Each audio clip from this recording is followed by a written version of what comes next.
"We need soldiers," Tamas said. Ola mashed his cigarette on the ruins of the cathedral altar. "I can try and find Sergeant Aldrich. He's got 15 of my riflejacks with him." "That would be a start," Tamas said. "I think we should make contact with Rickard," Flora said. "Find out what happened to the city. He'll have men that we can use." Tamas acknowledged the advice with a nod. "In good time.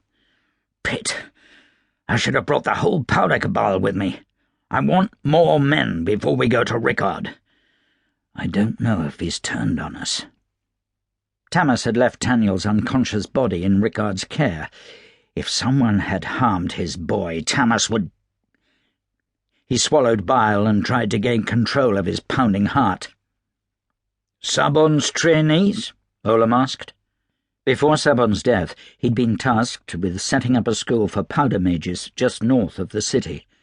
Early reports were that he had over 20 men and women with some talent, and that he was already teaching them how to shoot and fight and control their powers. They'd had only a few months of training. It would have to be good enough. "The trainees," Tamas agreed.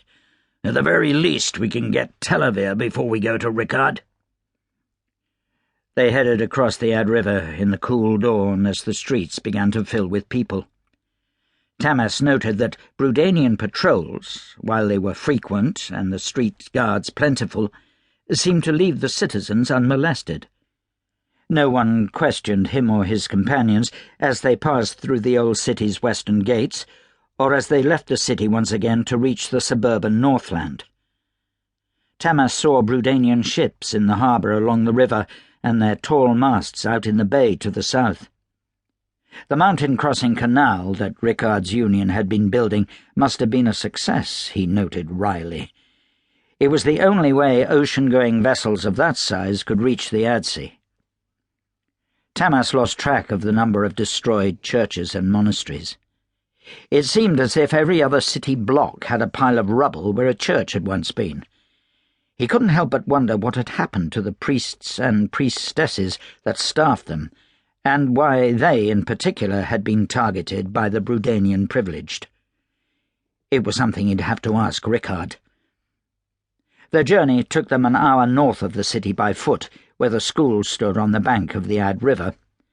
It was an old brick building, a decommissioned clothing factory with a field off to one side that had been turned into a firing range. As they came off the road, Flora grasped Tamas's arm. He sensed panic in her touch. Tamas felt his chest tighten. The windows of the dormitory above the school were shuttered, and the main door hung off its hinges. A wooden placard, emblazoned with the silver powder keg of a powder mage, had been knocked from its place above the door and lay broken in the mud. The grounds around the school and the firing range beside it were quiet and abandoned, the grass overgrown. "Flora," Tamas said, "take the south side of the river. Olam, swing around to the north." The two of them moved off with a "yes, sir," and no further questions. Flora removed her hat and crept through the tall grass, while Olam continued up the street past the school, sauntering casually, before cutting across the firing range to approach the school from uphill. Tamas waited for them to be both in position before he continued cautiously down the path to the school. He opened his third eye to look into the else, searching for signs of sorcery, but it revealed nothing about the contents of the building. If anyone lay waiting inside, they weren't privileged or knacked. Nor could he sense any powder mages, for that matter. Why was the school empty? Telavir had been left in charge. She was a powder mage of little raw power but excellent technical skill, a perfect choice to teach the recruits.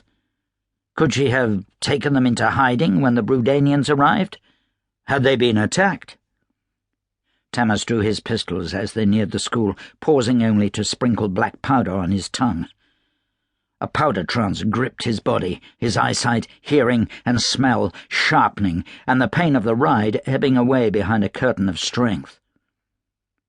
A low sound filled his ears, almost drowned out by the sound of the gentle flow of the Ad River. He couldn't quite